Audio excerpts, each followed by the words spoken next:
Welcome to our channel 100% knowledge with success.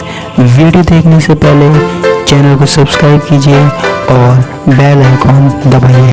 नमस्कार दोस्तों, स्वागत है आपका एक बार फिर से क्लास 11th की केमिस्ट्री क्लासेज में। देखो, हमने पिछली क्लास में बात की थी हाइब्रिडाइजेशन की, संकरण की, जिसमें मैंने आपको सारे हाइब्रिडाइजेशन पढ़ा दिए थे। sp, sp2, sp3, sp3d, d2, sp3। अब देखो, आप भी कंफ्यूजन में होते होंगे कि किस में कौन सा संकरण होता है। कोई यौगिक है, उसमें संकरण कौन सा होता है, किस प्रकार पता लगा है। आप सोच रहे होंगे कि सर ने कभी तो लिख दिया sp3, कभी लिख दिया sp2, कभी लिख दिया sp3d। तो आपके मन में आता तो होगा कि ये संकरण जो है वो भाई साहब क्या चीज़ है, और हमको संकरण अगर निकालना है तो वो कैसे निकालें, संकरण के बारे में हम कैसे पता लगाएं। तो आप भी सोचते होंगे कुछ तरीका हो। तो देखो, आज मैं आपको एक ट्रिक बताने वाला हूँ। ट्रिक तो क्या, एक फॉर्मूला बताने वाला हूँ, जिसकी सहायता से आप किसी भी यौगिक में, किसी भी अणु में आप यह बता सकते हो कि उसमें कौन सा संकरण है, कौन सा हाइब्रिडाइजेशन है। ठीक है, तो आज हम इसी की बात करेंगे। तो आज का टॉपिक है हमारे पास how to find hybridization in any molecule. ठीक है, किसी भी यौगिक में, किसी भी अणु में हाइब्रिडाइजेशन निकाला जा सकता है। ठीक है, बस कुछ सिंपल सी बातें हमको पता होनी चाहिए। ठीक है बच्चा, तो अब देखो हम बात करते हैं हाइब्रिडाइजेशन की, संकरण की, हाउ टू फाइंड हाइब्रिडाइजेशन। तो हमारे पास एक फॉर्मूला है यहाँ पे, कौन सा, x बराबर 1/2 valence shell electron plus single bond electron plus minus q। आप कहोगे सर ये क्या चीज़ है, ये क्या चीज़ है, तो हम बता रहे हैं। ठीक है, देखो सबसे पहली बात आती है वैलेंस सेल इलेक्ट्रॉन की। ठीक है, ये VSE क्या है, तो VSE का मतलब क्या है, जो हमारे पास केंद्रीय परमाणु होगा उसके संयोजी कोष में कितने इलेक्ट्रॉन हैं, परमाणु के संयोजी कोष में इलेक्ट्रॉन,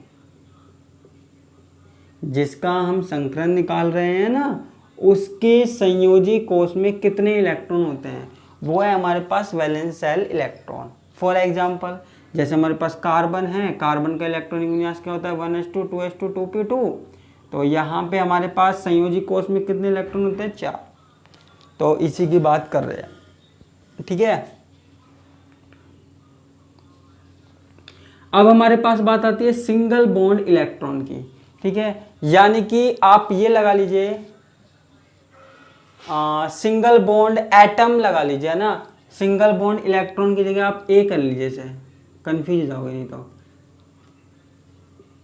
ठीक है, सिंगल बॉन्ड एटम यानी कि एकल बंधित परमाणु, एकल बंधित परमाणु मतलब यानी कि ऐसे कितने परमाणु हैं जो उस तत्व के साथ एकल बंध से जुड़े हुए हैं, कितने परमाणु हैं जो उसके साथ एकल बंध से जुड़े हुए हैं। ठीक है, तो कार्बन है, कार्बन के साथ आपको पता है 1 2 3 4।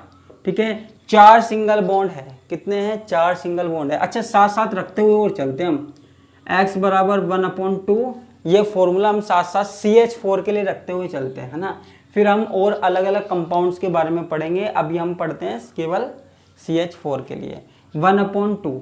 ठीक है, वैलेंस सेल में कितने इलेक्ट्रॉन होते हैं कार्बन के, 4। ठीक है, उसके बाद एकल बंधित परमाणु कितने हैं, एकल बंधित परमाणु 1 2 3 4, 4 एकल बंध है ना, सिंगल बॉन्ड, तो 4 + 4। ठीक है, उसके बाद हमारे पास क्या आता है, Q हमारे पास क्या है, आवेश। Q हमारे पास क्या है, आवेश। तो आवेश तो यहाँ पे क्या है, 0। तो यहाँ पे कितना आ जाएगा, 4 और 4 8 और अपॉन 2 और 2 चौके 8। ठीक है, यहाँ कितना आ जाएगा, 4 आ जाएगा। अब आप कहिए सर 4 आ गया, तो इससे हमको कैसे पता लगेगा, इससे हमको कैसे पता लगेगा कि कौन सा संकरण है और कौन सा नहीं है, ये तो बताइए।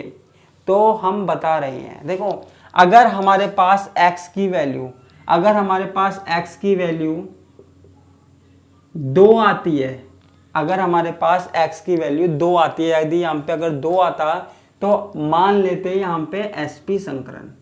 ठीक है, अगर हमारे पास आता 3 तो हम मान लेते sp2 संकरण। अगर हमारे पास यहाँ आए 4 तो हम मान लेंगे sp3। अगर हमारे पास आएगा 5 तो हम मान लेंगे sp3d। ठीक है, अगर हमारे पास आएगा 6 तो हम मान लेंगे sp3d2। ठीक है, अगर हमारे पास आ जाए 7 तो हम मान लेंगे sp3d3। ठीक है, तो अगर हमारे पास फॉर्मूले में ये तीनों चीज रखने के बाद अगर हमारे पास 2 आता है तो sp संकरण होगा, 3 आता है तो sp2 होगा, 4 आता है तो sp3 होगा, 5 आता है तो sp3d होगा, 6 आता है तो sp3d2 होगा और 7 आता है तो sp3d3 होगा। क्लियर है बच्चों? तो ये यहाँ पे कार्बन में कितना आया, 4 आया। तो यहाँ पे CH4 में कार्बन का संकलन कितना है बच्चों, sp3। ठीक है, तो इसको हम मिटा देते हैं और अब हम करते हैं कुछ एग्जाम्पल्स करते हैं। ठीक है, कुछ एग्जाम्पल्स करते हैं तो हमको आगे पता लग जाएगा। अच्छा, एक बात और देखो, हम बात कर रहे हैं आवेश की। ठीक है, मैं आपको पहले ही बता देता हूं, अगर हमारे पास किसी यौगिक के ऊपर प्लस चार्ज हुआ ना तो वो तो हो जाएगा माइनस। ठीक है, जितना चार्ज होगा ना, अगर वो प्लस हो गया वो तो हो जाएगा माइनस, और माइनस हुआ वो हो जाएगा प्लस। ये क्या हो जाएगा, अपोजिट हो जाएगा। ये क्या हो जाएगा, अपोजिट हो जाएगा। आप कहोगे कैसे, तो यहाँ पे हम देखते हैं, यहाँ पे हम देख लेते हैं। ठीक है, तो जैसे हमारे पास कोई इसको हम यहाँ पे इस तरीके से पैक कर देते हैं। जैसे हमारे पास कोई आयन है NH4+। ठीक है, तो हमारे पास फॉर्मूला है, फॉर्मूले में हमने क्या करना है, x = 1/2। वैलेंस सेल में इलेक्ट्रॉन कितने होते हैं, नाइट्रोजन का इलेक्ट्रॉनिक विन्यास देख लो, 1s2 2s2 2p3। ठीक है, तो नाइट्रोजन के वैलेंस सेल में कितने इलेक्ट्रॉन होते हैं, 3 और 2 5। ठीक है, उसके बाद बात आती है कि सिंगल बॉन्ड इलेक्ट्रॉन कितने हैं। क्या, सिंगल बॉन्ड इलेक्ट्रॉन। तो नाइट्रोजन से 4 हाइड्रोजन जुड़े हुए हैं, सारे के सारे हमारे पास क्या है, सिंगल बॉन्ड है। ठीक है, सारे के सारे क्या है, सिंगल बॉन्ड है। तो कितने आ जाएंगे, 4, 1 2 3 4। ठीक है, उसके बाद यहाँ पे क्या है, प्लस। देखो, अगर आता है प्लस तो उसको कर देना है माइनस। यहाँ पे क्या है, +1 तो हमको कर देना है -1, और अगर यहाँ होता माइनस तो हम कर देते +1। ठीक है, अगर हमारे पास होता +2, ठीक है, तो उसको हम कर देंगे -2। अगर हमारे पास होगा -2 तो हम कर देंगे +2।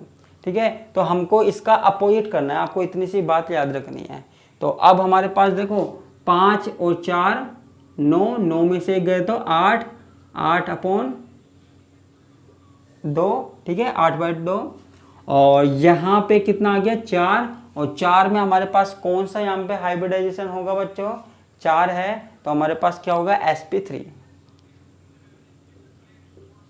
ठीक है, तो सिंपल सी चीज है, हमको इस तरीके से हमको निकालना है। ठीक है, तो और भी एग्जांपल्स हम देखते हैं यहाँ पे। आप कोई सा भी अणु उठाकर देख लीजिए, है ना, तो इस तरीके से होगा। जैसे हमारे पास क्या है, H2O है ना, जल है, जल का अणु है। तो हम रखते हैं ऑक्सीजन का इलेक्ट्रॉनिक विन्यास 1s2 2s2 2p4। ठीक है, फॉर्मूले में रखो तो 1/2। वैलेंस सेल में कितने इलेक्ट्रॉन होते हैं, 4 और 2 6। ये वैलेंस सेल यानी कि बाह्यतम कोश। ठीक है, जहाँ पे इलेक्ट्रॉन सबसे एंड में भरे जाते हैं वो बाह्यतम कोश होता है। तो बाह्यतम कोश हो गए 4 और 2 6। ठीक है, उसके बाद ऑक्सीजन ने कितने सिंगल बॉन्ड इलेक्ट्रॉन हैं, 2। ठीक है, तो यहाँ मैंने लगा दिया 2। चार्ज कितना है, कुछ भी नहीं है, तो 6 और 2 8 अपॉन कितना, 2। तो यहाँ कितना आ जाएगा हमारे पास, 4, और 4 है तो हमारे पास क्या होगा, sp3 होगा।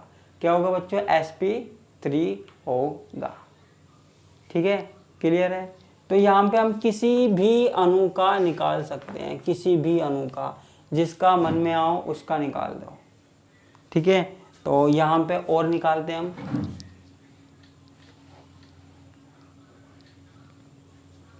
ठीक है, तो यहाँ पे जैसे हम निकाल के देखते हैं, जैसे हमारे पास है IF7।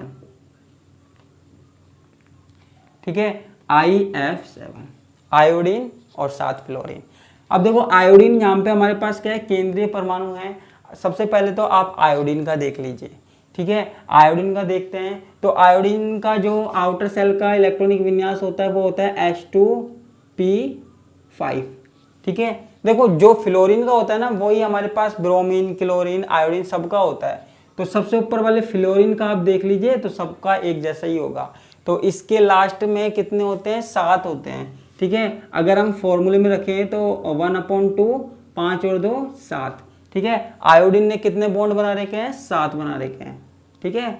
तो 7 और 7 हो गए। और यहाँ पे हमारे पास आवेश कितना है, कुछ नहीं है हमारे पास, तो 14/2, ठीक है। तो यहाँ आ गया 7, ठीक है। अच्छा 7 के ऊपर कौन सा संकरण आएगा भाई हमारा, ये आएगा sp3d3, ठीक है।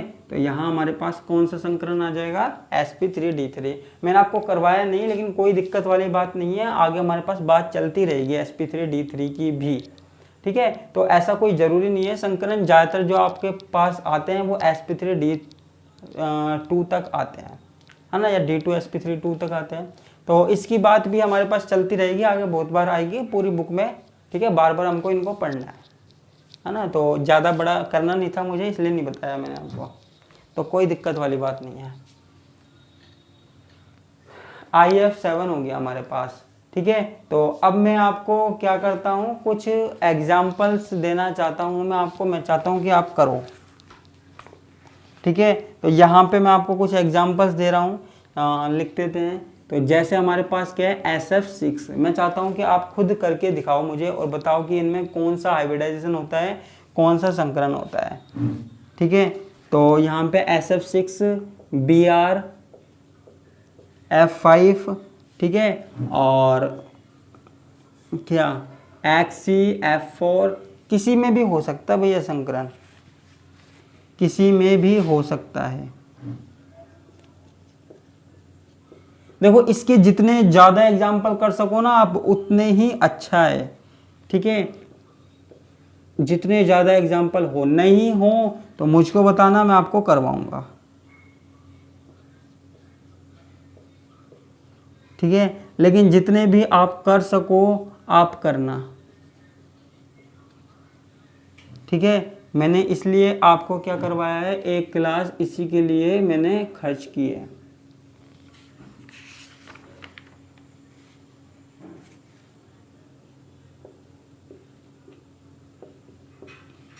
तो मैंने यहाँ पे कुछ एग्जाम्पल लिख दिए, आप देख सकते हो, आप अपने रजिस्टर में उतार लेना। अच्छा एक दो और लिख देता हूँ मैं यहाँ पे, जैसे मैंने यहाँ पे लिख दिया CH2 डबल बॉन्ड CH2, ठीक है। तो इसमें भी आप हाइब्रिडाइजेशन निकाल के दिखाना, हालांकि मैंने कुछ में दिखा दिया। और CH ट्रिपल बॉन्ड CH, इसमें भी आप हाइब्रिडाइजेशन निकाल के दिखाना, ठीक है, कि कौन सा हाइब्रिडाइजेशन होता है यहाँ पे। अच्छा डबल बॉन्ड का मैंने नहीं बताया तो कोई बात नहीं, एक डबल बॉन्ड का और बता देता हूँ। जैसे हमारे पास CH ट्रिपल बॉन्ड CH है, यहाँ पे देखो कार्बन जो है उसका इलेक्ट्रॉनिक विन्यास कितना होता है, 1s2 2s2 2p2। तो वैलेंस सेल में इलेक्ट्रॉन कितने हो गए, 2 2 4, वही बात है, ठीक है। एक कार्बन की बात ले लो, कार्बन से सिंगल बॉन्ड कितने इलेक्ट्रॉन हैं, कार्बन से सिंगल बॉन्ड कितने इलेक्ट्रॉन है उसकी हम बात कर रहे हैं। तो यहाँ पे सिंगल बॉन्ड, ये जो कार्बन है, ठीक है। तो यहाँ पे देखो ये कार्बन है, इससे सिंगल बॉन्ड कितना है, यहाँ पे एक हाइड्रोजन है, ठीक है। यहाँ पे एक हाइड्रोजन हो जाएगा, ठीक है। और फिर आप निकाल सकते हो। वैसे मैंने आपको जो CH ट्रिपल बॉन्ड CH है, यहाँ पे हाइब्रिडाइजेशन मैंने आपको निकाल के दिखा दिया था, है ना, पहले बता दिया था। CH में निकाल दिया था, CH2 में भी इसी तरीके से निकलेगा, ठीक है। आपको सिर्फ इलेक्ट्रॉनिक विन्यास देखना है, इलेक्ट्रॉनिक कॉन्फ़िगरेशन देखना है ना। उसके बाद एकल बंधित परमाणु कितने जुड़े हुए हैं आपको वो देखने हैं, ठीक है बच्चा। तो आपको सिर्फ इतनी सी बात देखनी है यहाँ पे, तो दो, हाँ ठीक है। तो आपको सिर्फ इतनी सी बात यहाँ पे देखनी है और यहाँ पे ये करके दिखाना है, ठीक है, तो इसको मैं सोच रहा था बता दूं, लेकिन ये तो आपने देखा हुआ है ना, आपने किया हुआ है, इसलिए इसको बताने की कोई ज़रूरत है नहीं, है ना। करो तो कर लेना, नहीं तो मत करना। तो लेकिन बाकी के तो आपको करने ही है ना। ये हमारे पास क्या है, एक ट्रिक है। ट्रिक तो क्या, एक फॉर्मूला है जिससे हम हाइब्रिडाइजेशन निकाल सकते हैं, किसी भी अणु में निकाल सकते हैं, किसी भी यौगिक के लिए हम हाइब्रिडाइजेशन संकरण निकाल सकते हैं। ठीक है, तो आज के लिए सिर्फ इतना ही, बाकी का हम देखेंगे कल की क्लास में। धन्यवाद, नमस्कार, बाय बाय।